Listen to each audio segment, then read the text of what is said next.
Bah ouais, bah du coup, merci beaucoup de m'avoir invité, Marine. Moi, je m'appelle Benoît, je suis ingénieur du son à Paris, dans un studio.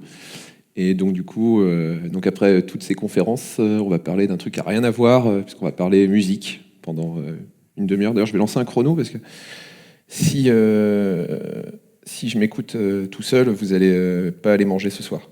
Enfin, si vous me laissez parler de son, ça va être catastrophique. Donc, du coup, je vais démarrer. En gros, je vais parler un peu de globalement mon métier, parce que c'est un métier qui n'est pas hyper net pour les gens en général. Ils ont une idée du truc, mais ils savent globalement pas trop. Genre, j'ai des oncles à chaque mariage qui me demandent si je veux pas aller mixer un peu, et c'est pas du tout mon métier. Donc, c'est l'histoire d'éclaircir ça, parler un peu de comment j'y suis arrivé, parce qu'en plus j'ai un parcours qui est un peu atypique pour être arrivé à ce boulot. Et puis après, 2-3 considérations plus sur comment je vois ce métier-là, avec des problématiques qui peuvent un peu, j'espère, aider s'il y a des gens qui se cherchent par rapport à ces carrières-là, et pas forcément dans le son, mais un peu sur le rapport justement à la captation, en fait, que ce soit la captation photographique, cinématographique ou musicale. Et en fait, c'est tout le rapport au dispositif, qui est, je pense, un truc hyper intéressant, et voilà, ce sera une façon d'élargir un petit peu. Donc, du coup, je vais vous parler déjà de la chaîne de production musicale. On va essayer de faire ça assez rapidement, mais c'est histoire de resituer un peu quelques notions. Donc, en gros, c'est comment est-ce qu'on fait un disque, puisqu'on a tous soit des disques, soit Spotify. De la musique, on en consomme quand même en quantité assez importante. Et en fait, en gros, vous retrouvez à chaque fois ces 4 étapes-là. Donc, ça démarre toujours avec un artiste qui compose. Ensuite, sur la composition, vient se greffer un arrangeur. Donc, il va plutôt faire une espèce de mise en forme musicale pour que le morceau ait une forme, on va dire, musicalement recevable, qu'il soit écoutable. Parce qu'il y a beaucoup d'artistes, surtout en chanson, où en fait, vous arrivez avec juste un gars qui arrive avec sa guitare, sa voix, et puis c'est à peu près tout. Et quand vous écoutez ce qui se passe à la fin sur les différentes plateformes de stream, vous voyez bien qu'il y a quand même un peu plus que ça. Donc là, c'est une partie qui est purement musicale et dans laquelle l'ingénieur du son intervient pas ou peu. Après, vous avez des artistes, par exemple, nous au studio, on a bossé avec Mylène Farmer l'année dernière. Et elle a son ingénieur du son attitré qui lui fait ses prises de voix. Donc elle a son studio chez elle avec son ingé à résidence qu'elle appelle jour et nuit. Voilà, donc qui lui fait tout qui est dès cette étape de composition en fait, quoi, qui intervient à ce moment-là. Après, vous avez donc l'enregistrement à proprement parler.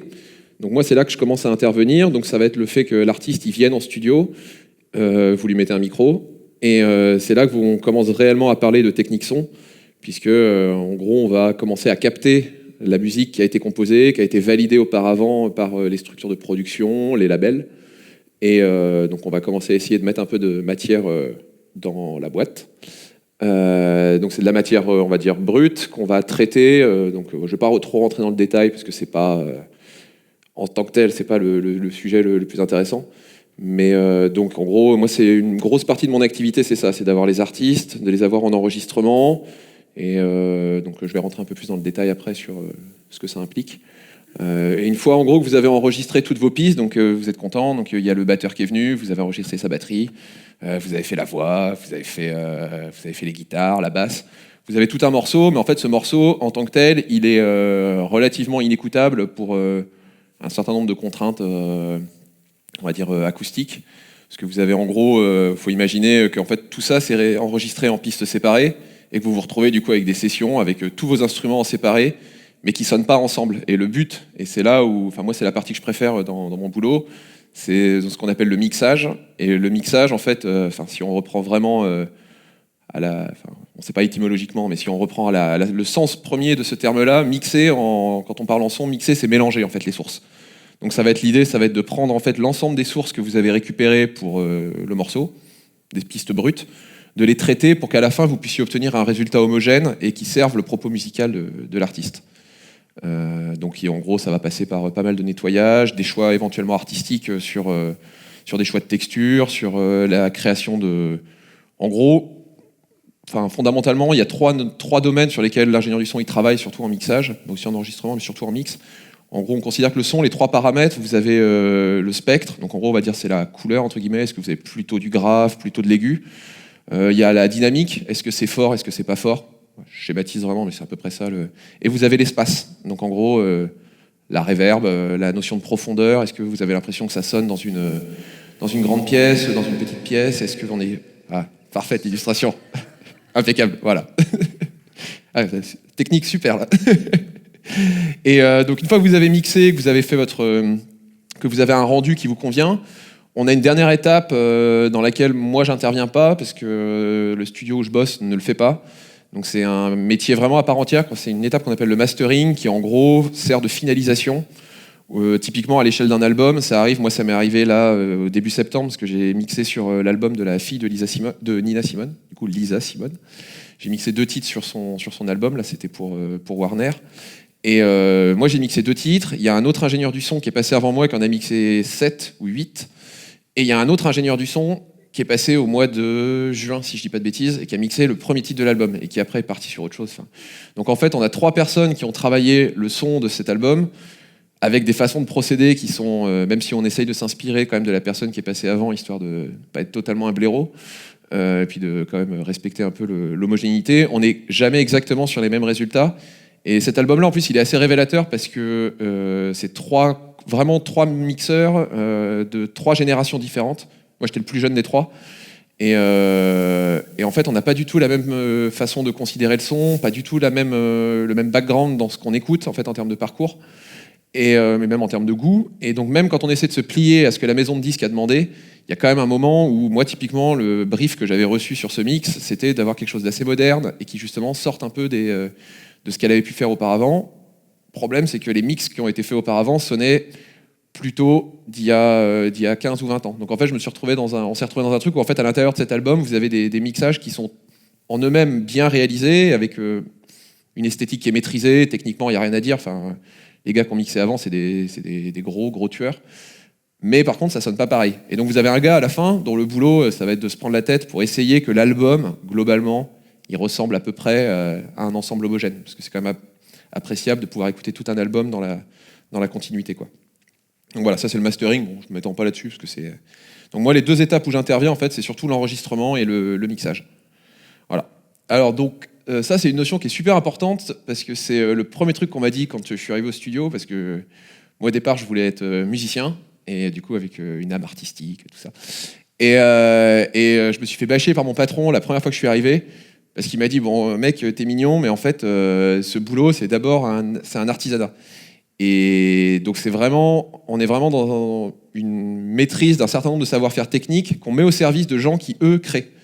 Et nous, éventuellement, on se met à créer si on nous le demande, parce qu'on a un avis artistique et une sensibilité quand même sur ce qui se passe, mais on est d'abord au service de gens qui créent. Et donc ça, c'est un truc à jamais oublier dans ce métier, parce qu'il y a beaucoup d'ingénieurs du son qui ont cette fâcheuse tendance, qui en plus moi m'agace plus au point, qui ont cette tendance à vouloir en fait réinterpréter le propos de l'artiste et en fait, alors c'est bien de le faire quand on nous le demande, mais souvent on nous le demande pas. En fait, on nous demande plus de. Enfin moi c'est comme ça que je le vois en tout cas mon métier, c'est pousser un cran plus loin avec des savoir-faire techniques que n'aurait pas forcément l'artiste, son propos à lui en fait. Et quand vous avez un bon mixage ou un bon enregistrement, le meilleur compliment que vous puissiez recevoir, c'est quand l'artiste vient vous voir et vous dit à la fin, ça sonne exactement comme j'imaginais que ça pourrait sonner. Moi c'est le meilleur compliment qu'on puisse faire sur mon travail.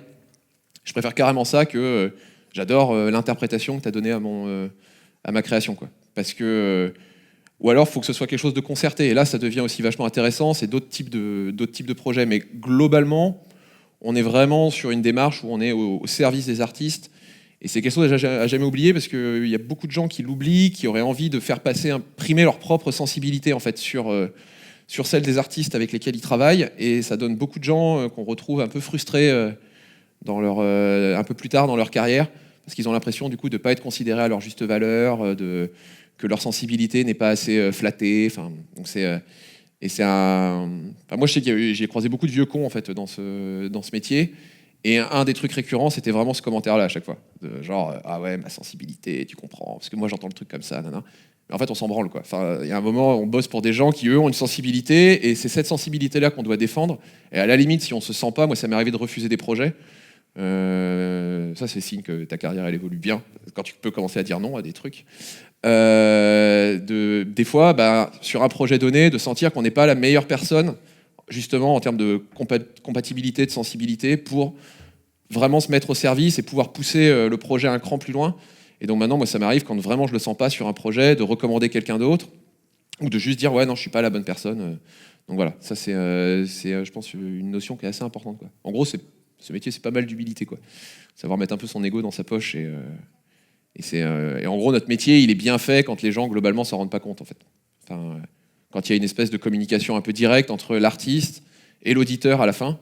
Et quand finalement l'émotion, vous avez réussi à préserver l'émotion d'origine, c'est-à-dire l'idée qu'avait l'artiste quand il a composé sa musique, qu'il est venu avec son guitare-voix, si vous avez réussi à faire perdurer au travers d'un certain nombre de dispositifs techniques cette émotion-là dans le résultat à la fin, alors qu'il y a eu toutes les étapes que j'ai citées avant, vous avez à peu près réussi votre boulot comme ingénieur du son, quoi.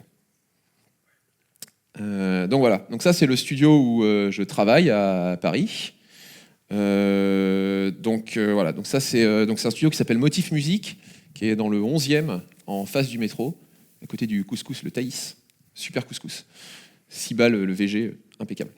Et là c'est mon bureau, en gros, quoi. Bon, ça pixelise un peu, mais donc voilà, c'est un bureau assez sympa. J'ai un peu l'impression d'aller au bac à sable tous les matins, genre ma petite pelle, mon râteau, je vais faire des châteaux de sable. C'est assez rigolo. Donc en gros, c'est assez standard sur ce qu'on peut avoir en studio. Vous avez une console d'enregistrement avec justement, quand je parlais de pouvoir faire plein de pistes séparées, typiquement on imagine la batterie, c'est le meilleur exemple, quoi, avec vous avez une grosse caisse, une caisse claire, des cymbales. L'idée, ça va être de prendre un peu chaque élément séparé pour pouvoir retravailler le son de chaque élément et recréer un son d'ensemble. Pour ça, vous avez besoin du coup de ce genre d'outils, quoi. Donc je vais y revenir par la suite, mais on voit bien du coup qu'il y a quand même pas mal de technicité, même si globalement, même s'il y a plein de boutons et on fait les malins devant les artistes pour leur faire croire que c'est hyper compliqué. En fait, globalement, c'est 40 fois la même chose en fait d'affilée, et chaque tranche, en gros, on appelle tranche chaque colonne qu'on a sur la console d'enregistrement, et en gros, je vais avoir une tranche qui correspond à la grosse caisse, une tranche pour la caisse claire, etc. Et sommairement, c'est la même chose 40 fois. Donc en fait, vous en maîtrisez une, vous connaissez les 40. Mais on aime bien faire croire aux artistes que c'est pas le cas. Et que du coup, c'est hyper compliqué. Et les mecs ont l'impression qu'on est un peu des pilotes de la NASA, alors qu'en fait, on touche à peu près 4 boutons dans la journée, quoi. Voilà. Donc ça, c'est le... faudra pas leur dire aux artistes, du coup. Donc il faudra pas diffuser ce passage, parce que je tiens à garder le peu d'autorité qui me reste en session. Donc voilà. Mais par contre, ça me permet juste d'introduire cette notion qu'il y a quand même pas mal de technicité en fait dans la régie. Et qui dit technicité et technologie, ça veut dire qu'on va introduire des biais en fait, et que l'acte d'enregistrer, et ça je vais y revenir à la fin, ce qui est pour moi le plus important, c'est qu'en fait c'est pas un acte neutre où vous captez comme ça une réalité et puis on la retranscrit parfaitement. On voit bien qu'en fait on est tributaire. Enfin là, nous, cette console là, pour ceux qui connaissent, c'est une Studer, c'est une console que j'adore. C'est une certaine marque, c'est un certain modèle, elle a une certaine façon de répondre au signal acoustique. Et il faut voir que du coup, le signal acoustique, il est transformé en signal électrique, que ce signal électrique, il est ensuite transformé par des cartes son en signal numérique. Donc en fait, vous avez un certain nombre d'étapes qui vont forcément introduire des biais. Et en plus, par rapport, je reviens aux étapes de tout à l'heure, là, je parle juste de l'enregistrement. Après, moi, toutes ces sources-là, je vais les mixer ensemble. Donc je vais encore les retraiter. Donc en fait, on n'est pas dans une... Quand je reparlais tout à l'heure de justement préserver l'émotion depuis l'émotion un peu pure de la personne qui a chanté un truc dans sa chambre, guitare-voix, pour qu'à la fin, cette émotion-là, elle perdure malgré les X instruments que l'arrangeur a rajoutés, parce qu'il s'est dit que ça serait vachement bien finalement que, plutôt qu'un petit guitare-voix tranquille, ce soit un fil harmonique avec un ensemble de congas derrière. Donc en fait, un truc énorme. Mais pour que l'artiste à la fin s'y retrouve et valide votre travail, il faut que l'émotion qu'il avait avec juste sa guitare et sa voix, il la retrouve malgré tous les intervenants qu'il y a eu dans la chaîne. Et même s'il y en a moins que, par exemple, en cinéma ou sur d'autres types de workflow, il y en a quand même pas mal en musique, quoi. Donc c'est un monde qui est assez hiérarchisé, comme dans tous ces métiers-là, en fait. Quand vous démarrez stagiaire, donc vous faites des cafés et vous nettoyez les chiottes, en gros. C'est à peu près ça. Enfin, moi, j'ai démarré comme ça. Passer la serpillière le matin à 9h30, c'est hyper fun. Mais ça vous permet du coup de rentrer dans les studios, parce que c'est ça un peu le nerf de la guerre au tout début. J'ai perdu mon chrono quand même, je vais me faire attention, pas me... Ouais, ça va. Et donc après vous passez assistant. Donc en gros assistant, vous commencez à tourner des exports pour votre patron. Le soir il a fini ses mix et vous êtes là comme un débile à 20h. Donc vous avez attendu toute la journée. En gros la différence entre un stagiaire et un assistant, c'est que l'assistant il est payé. Du coup c'est Sommairement, c'est ça, quoi. Vous faites à peu près le même job. Et assistant, vous avez une responsabilité qui est d'envoyer les trucs aux clients. Et donc, vous commencez à assister aux séances. Vous commencez à voir comment votre patron il travaille. De temps à autre, quand votre patron il est pas dispo, c'est vous qui faites les séances à sa place. Et puis un jour, vous avez trop de chance, c'est trop cool, vous pouvez devenir ingénieur du son. Donc c'est vous qui êtes en charge de la responsabilité des sessions. Et donc moi, c'est mon cas là depuis en gros 6-8 mois, où du coup maintenant j'ai un assistant. Et dont je refuse qu'il me fasse les cafés parce que ça me gêne absolument. Donc du coup on a mis en place un roulement pour faire les cafés. Genre un coup c'est moi, un coup c'est lui. Mais typiquement le job d'assistant, moi j'ai fait les cafés pendant 1 an. Genre tu ramènes les cafés. Genre. Et c'est une mission. Mais du coup c'est une mission qui t'apprend à vachement à observer en fait ce qui se passe en session. Et la première observation qui est un peu débile, c'est t'entends les gens parler et tu retiens les prénoms de tout le monde et retenir par exemple qui prend un café court, qui prend un café long, qui prend du sucre, qui n'en prend pas. C'est crétin, mais ça t'apprend à observer ton environnement, à voir ce qui se passe autour de toi. Et le jour où tu es ingénieur du son, c'est hyper précieux d'avoir cette personne à côté qui en fait est un peu tes yeux, tes oreilles. C'est lui aussi qui va te replacer les micros dans la salle d'enregistrement. Et parce que toi, tu es en speed derrière l'ordi avec la goutte de sueur, tu as le directeur artistique qui est derrière en train de te dire que ça va pas assez vite. Tu as l'artiste qui trouve que sa voix sonne de la merde et que c'est forcément de ta faute, alors qu'en fait, c'est juste qu'il sait pas chanter. Et donc tu es là, genre un peu en panique. Et l'assistant, c'est vraiment la personne qui va te détendre le truc parce que c'est les yeux, les oreilles, ça te ramène des informations que tu n'as pas forcément eu le temps de capter avec le stress. Donc c'est un poste qui est hyper important et par lequel il est obligatoire de passer. En tout cas, dans la hiérarchie, on va dire, des gros moyens studios. Après, il y a les studios indés, les petits studios, où les gens qui montent leur propre boîte ou qui ont leur home studio chez eux et qui travaillent, et ça marche très bien, quoi. Mais ça, c'est la hiérarchie, on va dire, studio conventionnel, quoi. Voilà. Et donc ça, en gros, motif, c'est 80-90% de mon activité. Et en fait, moi, je suis freelance comme statut. Je suis auto-entrepreneur. Là, je vais pouvoir, l'année prochaine, monter ma boîte. Donc le reste du temps, en fait, je travaille sur des enregistrements à droite à gauche. Là, j'ai juste mis une photo. C'est un enregistrement qu'on a fait au mois de septembre à Rennes avec un groupe qui s'appelle le Nata Big Band. En gros, c'est 18 mecs en live qui jouent un espèce de mélange entre du funk et du trad breton. Et les 18 voulaient jouer en live, ce qui était donc il y a une section cuivre, une bombarde, un accordéon, basse batterie, guitare, clavier, percussion, deux guitares, enfin bref, un bordel sans nom. Et les mecs voulaient tous jouer ensemble. Donc on a fait un enregistrement dans une grange à Chauvigné, au nord de Rennes. On est parti 4 jours, c'était un bordel incroyable, mais on s'est bien marré. Et donc du coup, c'est typiquement... moi je pose des off en fait dans mon planning à Paris, et je pars faire des projets, donc là à Rennes, avec parce que du coup je suis de Rennes au départ, je vais vite fait parler de mon parcours après. Et donc j'ai gardé pas mal de potes du conservatoire, et donc assez régulièrement, tous les 2-3 mois, je viens faire des sessions. Donc là, typiquement, c'est une session qu'on a montée de briques et de broc en se faisant prêter du matos à droite à gauche. Après, il y a des sessions des fois dans des studios quand même qui ressemblent à des studios. Donc il y a un peu de tout. Et donc ça, c'est l'activité d'enregistrement, on va dire freelance. Et puis je ramène les mixages au studio à Paris quand même souvent, parce que j'ai toute mon installation de mix là-bas. Et après, alors le petit logo que j'ai mis à côté, c'est le logo d'un des groupes, un groupe qui s'appelle Rally. Et en fait, j'ai développé aussi une activité de production au studio, où là, justement, la première étape de la chaîne de production, diapo 2, la partie composition-arrangement, c'est un truc auquel je m'intéresse, parce que je suis musicien aussi à côté.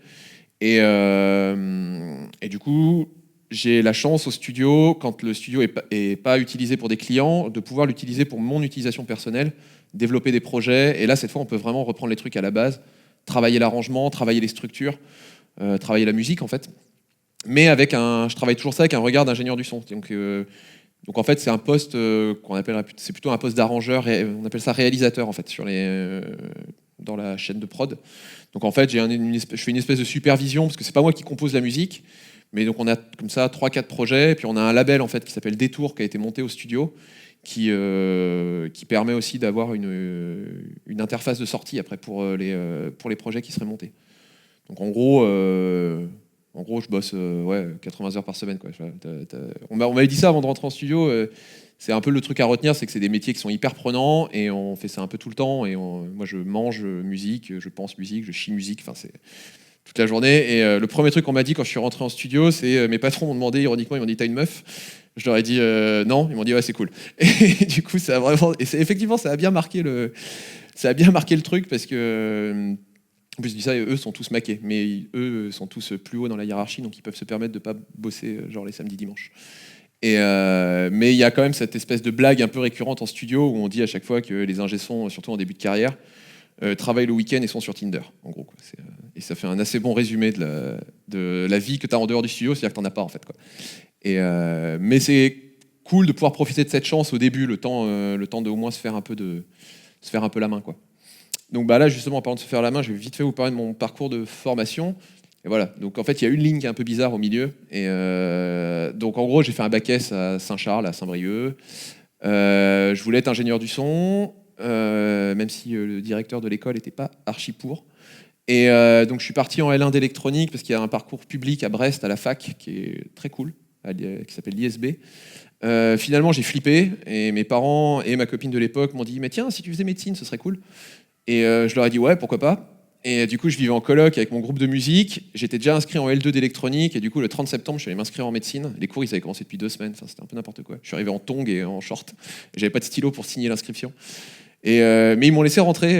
Et après, j'ai eu le concours. Donc, même maintenant, je sais toujours pas comment je l'ai fait, en fait. Mais du coup, c'est une espèce de blague. Mais il se trouve que j'ai eu le concours. Donc, une fois que tu as eu le concours de médecine, quand tu es dans une famille où ton père est médecin, tu peux pas leur dire genre les gars, je suis désolé, j'ai pas fait exprès de l'avoir, en fait vraiment je voudrais être ingénieur du son, quoi. Donc du coup tu continues médecine, tu vas en 2e année. Donc j'ai fait 2e, 3e année, sauf que j'avais monté mon studio à la maison pendant ce temps-là. Et en fait en 3e année concrètement, je passais plus de temps à aller enregistrer des groupes à droite à gauche qu'à être en médecine. J'allais juste au stage avec les patients, en fait. Donc à un moment je me suis dit bon, on va arrêter les conneries. Et du coup j'ai arrêté médecine en 2013. J'ai refait 2 années de fac pour préparer les concours et du coup j'ai fait une école publique qui est Louis Lumière. En gros, les écoles publiques, il y en a 3, enfin on va dire réputées sur concours en France. Il y a Louis Lumière, il y a le CNSM de Paris, donc le Conservatoire national, qui a une formation son. Sauf que j'étais pas assez bon en solfège, donc j'ai lâché l'affaire. Et il y a la FEMIS si vous voulez bosser dans le cinéma. Et après, pour le spectacle vivant, il y a l'ENSAT à Lyon aussi, ça fait 4. Et après, il y a les parcours fac, donc j'en parlais tout à l'heure, à Brest, il y a l'ISB. Donc voilà, donc Louis Lumière, donc bon, c'était une super école, mais en vrai, tout est sur leur plaquette, donc je vais pas refaire une plaquette Louis Lumière. Ils le font déjà très bien, mais super école. Et avec des gens, comme beaucoup d'écoles sur concours, en fait, du coup, c'est ce qui est la vraie force de ces écoles-là, c'est les profils que vous croisez dedans. Et moi, le premier jour, je suis arrivé là-bas, donc on était 16 par promo.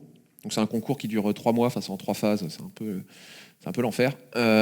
Du coup on était 16, j'ai vu les 15 autres types, je me suis dit qu'est-ce que je branle ici. Ces mecs ils sont complètement ouf. Je suis rentré le soir chez moi et je me suis dit non mais c'est pas possible, quoi. Genre les mecs, il y a eu une erreur sur le concours et tout. Et en fait c'est que des profils hyper complémentaires, donc c'était super intéressant. Et on a développé plein de projets pendant 3 ans. Moi je savais déjà que je voulais bosser en studio avant de rentrer dans l'école. Mais en gros, l'école, elle est polyvalente. On fait 1/3 de cinéma, 1/3 de radio et 1/3 de musique. Donc moi, ça m'a permis d'aller faire des trucs que j'aurais jamais pensé faire. J'ai fait du docu-radio. On en a un qui est parti avec un pote qui est parti en festival. Donc on a fait du docu. J'ai fait des films. Donc, j'ai fait du mixage de films, du montage son pour le cinéma, du tournage. J'ai vu que j'aimais pas ça, typiquement. Donc ça m'a conforté dans le choix que j'avais fait. Mais du coup, ce qui était intéressant, c'était plusieurs façons de se confronter à la matière sonore. Et je regrette pas du tout, même si c'est des trucs que finalement j'ai pas gardé dans ma pratique professionnelle. Avoir mixé un film, c'est une autre façon de se confronter au son parce que vous avez l'image, parce que vous êtes aussi sur un rapport vraiment en direct où vous avez les mains sur la console et vous suivez en fait ce qui se passe. Vous suivez les valeurs de plan, vous êtes là, c'est quelque chose de très dynamique.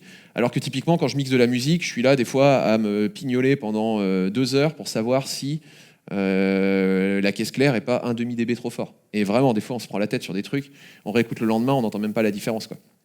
Donc, c'est intéressant d'avoir eu ces différentes pratiques, parce que ça a permis typiquement de retrouver, par exemple, dans le cinéma, vachement de vie et vachement de dynamisme, en fait, dans ma façon d'appréhender le son. Et la radio, typiquement, ce qui est génial, c'était le rapport au son seul. Qu'est-ce qui se passe quand on écoute du son seul qui n'est pas musical? Qu'est-ce que ça vient nous raconter? Bon, maintenant, c'est devenu hyper populaire avec l'ère des podcasts et toutes ces... Mais il y a 4-5 ans, quand on était à l'école, c'était moins populaire. Et c'était plus un truc que tu avais sur France Culture, passé 22 heures. Et voilà, et donc qu'est-ce qui se passe? Comment est-ce qu'on raconte les choses uniquement par le son? Et donc pareil, hyper intéressant, parce que la narration sonore uniquement prise par le son seul, c'est pas du tout les mêmes problématiques que la narration sonore sur un son musical, par exemple. parce que les référentiels culturels sont pas les mêmes, la façon de se projeter dans l'histoire est pas la même, et c'est évidemment pas la même façon que de se projeter dans ce que raconte le son quand il y a une image derrière. Parce que dans ces cas-là, le son est plutôt quand même assujetti à l'image et va être là pour porter un propos. Enfin, comme on est quand même des êtres un peu visuels de base, on va être plutôt là pour porter un propos qui est déjà présent en énorme sur un écran gigantesque que tout le monde a au premier plan. Donc voilà, bon, j'avais fait une diapo sur les autres formations. Ça, c'est plus s'il y a des gens qui cherchent un peu. Donc en post, du coup, les formations sur concours, j'en ai déjà parlé. Et en post-bac, vous avez les BTS audiovisuels et les formations privées qui donnent ou pas des équivalences. Voilà, donc il y en a plein. Il faut aller les rencontrer. C'est assez. L'offre est assez pléthorique. Donc voilà, je compte pas trop. Et en gros, voilà. Donc bon, c'est un peu didactique, mais comme ça. Mais ça a été déjà dit. Je crois que c'est Armando qui a dit ça tout à l'heure d'aller à la rencontre en fait des professionnels, de pas avoir peur en fait d'y aller. C'est un truc que j'ai aussi entendu hier dans d'autres conférences. Et c'est vraiment la rencontre en fait des gens qui forgent le parcours. Moi, typiquement, le gars qui m'a fait arrêter médecine, c'est un mec à qui j'ai vendu un clavier quand j'étais en deuxième année de médecine. Je lui vends un clavier et j'arrive chez lui à Laval. Et en fait, le mec, c'était un ancien ingé son d'un des plus gros studios parisiens qui s'était rangé à Laval, tranquille. Et le mec avait un méga studio chez lui. Et je vois ça, je me dis, ouais, mais ouais, en fait, trop bien, quoi. Genre, moi, j'avais ma petite carte son chez moi. Et je me dis, mais en fait, j'ai envie de faire ça plus tard. Et ce mec-là m'a vachement aidé, m'a épaulé. Et puis, c'est une succession de rencontres, etc., etc. Enfin, que des gens, quand vous allez au contact des gens, quand vous avez... Pourtant, je suis un gros flippé et un gros timide, donc je sais de quoi je parle. Mais quand vous allez au contact des gens, si vous y allez en mettant les formes, et surtout si vous y allez avec de la générosité et avec une envie de bien faire les choses, et une envie de découvrir, en fait, justement, il faut y aller avec humilité. Et moi, je sais que les stagiaires que j'ai eus, par exemple, à chaque fois, ça se passe hyper bien, du coup, quand je sens qu'il y a ce truc-là, quand il y a cette envie d'aller mettre des grands coups de boule dedans, cette envie d'aller découvrir plein de trucs, et en même temps l'humilité pour savoir rester à sa place quand des fois le contexte ne permet pas de tout expliquer, quoi. Parce que des fois il y a un peu de monde en session. Donc voilà, donc pas hésiter à aller à la rencontre, à aller taper à la porte des studios. Le meilleur exemple, c'est que mes deux patrons sont autodidactes, n'ont pas fait d'école, et ils dirigent un studio qui est un méga studio à Paris, quoi. Donc, et moi j'ai fait Louis Lumière, qui est réputé pour être une des meilleures écoles de France. Je suis arrivé le premier jour de mon stage, ils m'ont filé une serpillière et ils m'ont montré où était la cafetière. Donc c'est bien la preuve qu'à un moment, on n'est pas tenu par la formation que l'on fait. Donc bon, je pense que cette diapo parle d'elle-même. Voilà. Et bon, je vais prendre, il me reste quoi, 5 minutes si je dis pas de conneries. Ouais, c'est ça. Et du coup, je vais juste prendre 5 minutes pour parler de 2-3 considérations sur l'enregistrement sonore, parce qu'ils me tiennent un peu à cœur. Et puis ça a été cool, parce que de préparer cette conférence, ça m'a permis de me replonger un peu dans des bouquins que j'avais lus quand j'avais préparé justement les oraux à l'école. Et je me suis rendu compte que là, depuis 2 ans, comme on a des rythmes un peu soutenus au studio, on enchaîne pas mal de sessions, pas mal de pression aussi. Du coup, on n'a pas toujours le temps d'être un peu réflexif sur sa pratique, de se poser un peu des questions de qu'est-ce qu'on est en train de faire, quoi, et caser le sens sur tout ça. Et donc c'était juste remettre en lumière le fait que c'était l'enregistrement, et c'est pareil pour la photographie, ce sont des actes techniques, et que ce sont des techniques, et du coup des techniques liées aux technologies, qui sont... c'est clair pour tout le monde la distinction entre technique et technologie? Ça va parce que du coup, la technique, c'est l'utilisation. Enfin, c'est comme ça que je définis, c'est l'utilisation qu'on fait de la technologie, quoi. À un moment donné, la technologie, c'est l'outil en tant que tel. La façon de l'utiliser, les usages qui en sont faits appartiennent à la technique. Donc, cet acte technique d'enregistrer, en fait, c'est apparu. C'est en fait la seconde révolution industrielle. Donc, c'est la deuxième moitié du 19e. Donc, je vous ai mis, bon, c'est pour info, Charles Cros et Thomas Edison. Celui qui a breveté, c'est Edison. Charles Cros, lui, c'était une espèce de savant un peu fou, et il s'est fait voler son brevet. Enfin, ses potes disent ça, et les mecs d'Edison, les partisans d'Edison disent qu'il avait rien inventé du tout. Et ce qu'il faut bien comprendre, c'est que la musique, en fait, elle n'a pas attendu qu'on l'enregistre pour pouvoir se transmettre. Et qu'en fait, depuis que l'homme est capable de taper avec des bouts de bois pour faire des percus, on transmet la transmission de la musique, elle s'est toujours faite en générant du son à partir d'une source, et le récepteur était juste en face. Et en fait, ce qui a tout changé avec justement l'enregistrement sonore, c'est à un moment donné, donc je vais démarrer par le deuxième point, c'est justement ce qu'on appelle l'acousmatisme. C'est le fait qu'en fait, à un moment, l'enregistrement, il a permis un truc, et philosophiquement, c'est assez dingue. Enfin, si on prend, je vais pas passer 1000 ans à développer ça, et chacun y réfléchira de son côté. Mais il y a un truc qui est quand même assez dingue là-dedans, de se dire que pendant, je sais pas, 10, 15, 20 000 ans, enfin j'en sais rien, depuis que les mecs tapent avec des os sur des trucs, on transmet la musique de proche en proche finalement, et qu'en fait à un moment donné, on a réussi à introduire un dispositif technique qui vous permettait d'avoir quelqu'un qui chante dans la pièce alors que la personne qui chante n'est pas là. Et vous avez juste en fait un phonographe, enfin genre à l'époque c'était ça, puis des enceintes, et maintenant on a nos casques, et en fait vous avez accès à une réalité sonore qui en fait est dans un espace-temps qui est complètement décorrélé de votre espace-temps à vous.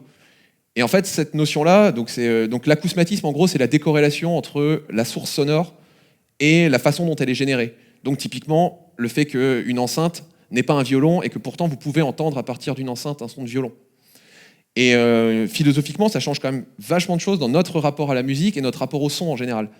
Et du coup, moi, je m'étais pas mal interrogé là-dessus quand j'étais rentré à l'école, et ça m'avait vraiment fasciné parce que ça a des implications énormes.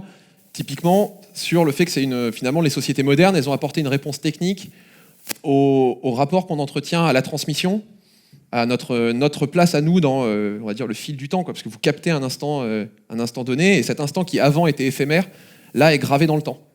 Bon, modulo le support sur lequel vous l'avez gravé.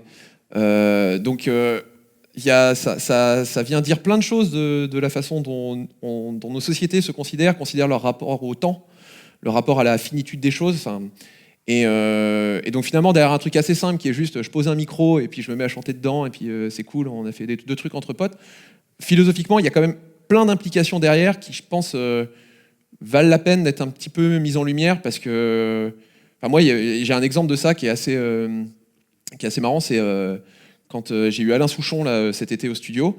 On fait la session et à un moment, donc il fait ses prises, machin, et j'étais complètement dans un truc de... Enfin, j'entendais qu'il était en train de s'échauffer en fait. Et du coup, j'étais clairement dans le même espace-temps que lui, en train d'écouter, et puis purée, il ramousse Alain, quoi. Mais normal, quoi, il s'échauffe, voilà. Et à un moment, il sort une prise, et genre, c'est la prise de l'album. Et on se regarde avec tous les gars dans la régie, on dit, waouh, c'est la prise de l'album. Et moi, pendant 4 secondes, j'étais devant les enceintes, et je me suis dit, purée, c'est incroyable quand même, il est charmé ce disque de Souchon, quoi. Et donc en fait, et puis au bout de 4 secondes, je dis, mais merde, il est là en fait. Enfin, il est juste à côté en train de faire son truc. Et pendant ces 4 secondes-là, j'étais justement sorti de l'espace-temps que j'avais avec Alain juste à côté, et j'étais juste plongé dans cet espace un peu fantasmé, irréel, enfin ce son qui sortait juste des enceintes. Et pour moi, à ce moment-là, le travail, il était réussi. Et c'est toute la magie de mon boulot, et c'est ce qui me fait rêver, en fait, et ce qui fait que je me lève tous les matins. C'est de ressentir ce truc-là où je crois que c'est ma diapo suivante. Ah, c'est cool, je me rappelle quand même de ce que j'ai fait. Ça date d'il y a 4 jours. Donc. C'est justement, ça questionne notre rapport au réel, en fait. Et le fait que travailler le son, en particulier, moi, je travaille vachement en pop, en chanson, donc je fais pas mal de jazz aussi à côté, mais un peu moins quand même, donc un peu moins d'acoustique. Ça questionne en fait vachement notre rapport au réel, et le fait qu'en fait moi l'essentiel de mon boulot c'est de créer des réalités alternatives et de toujours prendre conscience que le dispositif technique, c'est là la notion, c'est une notion qu'on entend souvent nous en enregistrement, c'est les musiciens qui disent faut que ça sonne authentique, il faut que ça sonne, je reconnais le son de mon instrument, machin. Enfin moi ça me fait toujours marrer ce truc là parce que genre un saxophoniste qui me dit je reconnais bien le son de mon instrument, le mec, à part si c'est il y a 2 types de musiciens, il y a ceux qui ont l'habitude des sessions d'enregistrement et qui du coup savent comment sonne leur instrument depuis les enceintes, et là, eux, leur avis, effectivement, voilà, est pertinent. Mais vous avez aussi ceux qui, en fait, leur saxophone, ils l'ont toujours entendu de leur côté, de là où ils jouent. Donc, en fait, ils l'ont jamais vraiment entendu comme le public qui reçoit, en fait, l'information sonore. Donc, c'est pour ça qu'il faut être hyper vigilant. Et puis, en plus, cette notion d'authenticité, c'est une notion qui a été un peu ensuite réapproprié par toute l'industrie dans le hi-fi, dans les vendeurs d'enceintes, machin, où les mecs vous garantissent un son plus fidèle que jamais, etc. Et pour être honnête, moi, c'est vraiment c'est quelque chose que je considère vraiment comme une grosse connerie, en fait, ce truc de le présenter comme ça, de vouloir croire qu'en fait, on peut restituer parfaitement le réel, alors qu'il y a une chaîne technique qui est absolument monstrueuse, qui induit un certain nombre de biais. Et je trouve ça beaucoup plus humble, et en même temps beaucoup plus beau et beaucoup plus poétique, de se dire qu'en fait, chacune des étapes de cette chaîne, par les différents biais, plutôt que de les voir comme des défauts, c'est aussi des leviers sur lesquels on peut appuyer pour justement faire des choix et raconter des choses. Et c'est là où mon boulot, il a un côté un peu plus artistique, et où, en accord avec les artistes, on peut leur faire des propositions en appuyant justement sur les différents leviers de la chaîne, et d'utiliser finalement ces différents biais pour c'est ça, créer cette réalité alternative. Et même quand j'enregistre un quartet de jazz où il faut que ça sonne le plus réaliste possible, entre guillemets, en fait, même là, à la fin, on fait des choix qui vont vraiment magnifier et essayer d'orienter en fait, le son global du groupe pour finalement, assez rapidement, en tout cas moi c'est l'approche que j'ai, il y a d'autres ingénieurs du son qui sont réputés pour faire des trucs très transparents et tout, mais moi mon approche c'est d'essayer toujours de trouver ce qu'on peut raconter en plus de la matière live que les gars sont en train de générer. Mais par contre la règle d'or c'est que ce soit toujours en accord avec eux et que ce soit eux qui aient le dernier mot. Voilà, et je crois qu'on arrive. Voilà, je crois que c'est ma dernière diapo. Donc, le dernier petit mot, c'était parce que c'était mon mémoire de fin d'études et que du coup, je voulais en toucher un petit mot. C'était que, évidemment, et ça va résumer un peu tout, c'est un métier qui est du coup technique. On a des usages, des outils qu'on a. On a des outils qui, du coup, ont des technologies. Donc, il faut en gros avoir un bon background en tout ce qui est donc maths, physique, électronique. Comprendre, enfin, c'est exactement ce que disait Constance juste avant. C'est à un moment donné le fait de comprendre les outils qu'on utilise, ça permet aussi d'en comprendre les enjeux, d'en comprendre éventuellement les limites, de pouvoir aussi éventuellement les détourner, de pouvoir les dépasser. Donc c'est hyper important en fait, et de vraiment avoir en tête la distinction entre ce qui est du domaine de la technologie et ce qui est du domaine de la technique. Parce que pour une même technologie, on peut en avoir des usages complètement différents. Et une même technique peut être mise en œuvre par plusieurs technologies. Et en fait, il faut bien se dire que tous ces outils-là, par tous les biais que j'ai évoqués, enfin, sans rentrer dans le détail de chacun, ils induisent des changements esthétiques. Et ce qui est intéressant, c'est quand vous regardez l'histoire de la musique, mais bon, ça pourrait faire l'objet d'une... Enfin, moi, j'ai fait 140 pages dessus à la fin de mes études, donc ça pourrait faire l'objet d'une conf à part entière. Mais c'est qu'en fait, quand vous regardez l'histoire de la musique et l'évolution de la musique que vous écoutez, en fait, de tout ce qui a été produit, en gros, depuis qu'on fait vraiment de l'enregistrement musical avec de la production, donc depuis le milieu des années 50, allez, pour schématiser, qu'un Led Zeppelin ne sonne pas comme un Miley Cyrus maintenant, il y a des orientations qui sont certes dues aux courants musicaux et aux évolutions des courants d'art, mais il y a aussi des évolutions qui sont dues aux technologies en fait, qui ont évolué. Et de voir qu'en fait, il y a une intrication entre comment la technologie évolue, ce qu'elle permet comme possibilité esthétique, les demandes esthétiques qui sont faites, et on y répond par la technologie, etc. etc. Voilà, bon, c'est pour ceux qui veulent creuser ça, il y a 140 pages qui traînent sur le site de l'école, je crois. Et voilà, ça me permettra, s'il y a des masos parmi vous, vous pouvez aller jeter un œil. Et voilà, donc en conclusion, c'est un métier de passion, il ne faut pas trop compter ses heures. Mais la rétribution que vous avez en intensité de ce que vous recevez, déjà pour vous, dans le plaisir que vous y prenez, et puis la satisfaction que vous avez justement à faire un métier, c'était la thématique de la conf. Là, c'est vraiment un métier de l'ombre.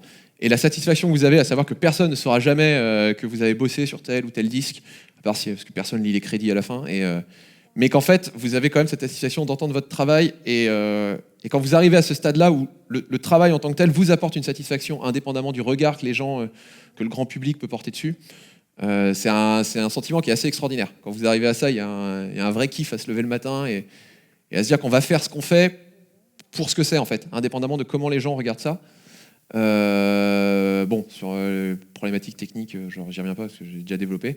Et la dernière phrase, elle est super importante parce que moi, ça guide vraiment toute ma pratique, au-delà de ces côtés réflexifs, des fois un peu sur des trucs, sur des problématiques un peu plus philo ou sociaux, mais c'est que la base de mon boulot, c'est que je me lève le matin en me disant que je vais me faire kiffer et à aucun moment depuis que j'ai arrêté médecine, j'ai regretté ce choix parce que justement le fil conducteur, c'est que chaque jour doit être sujet à se faire plaisir.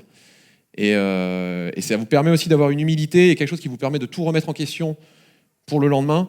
C'est-à-dire que vous avez fait une méga journée, vous avez adoré votre journée, vous avez eu des retours incroyables, les gens vous ont dit que vous étiez un ouf, vous avez l'impression d'être arrivé au top. Si vous écoutez tout ça et que vous le prenez en tant que tel, en fait, le danger, c'est d'arriver le lendemain matin et vous dire que vous êtes un ouf et de repartir. Alors que si vous reprenez juste le truc par l'angle du plaisir, et le lendemain matin, moi, tous les matins quand je me lève, je me dis en fait, cette journée-là, elle n'a pas encore démarré. Qu'est-ce que tu vas faire aujourd'hui pour te faire plaisir? Et en fait, de chercher ça toute la journée, ça vous permet de justement toujours être en recherche, de toujours chercher un peu plus loin et toujours chercher à faire évoluer votre pratique, discuter avec d'autres gens. Jamais le prendre mal quand vous vous faites mettre à l'amende par un type de 20 ans qui n'a pas la moitié de votre formation, mais qui en fait un truc qui sonne mieux que ce que vous faites. Et donc voilà, c'est un peu un résumé de ce métier. Je suis désolé, j'ai un petit peu débordé. J'ai un peu... Voilà, merci.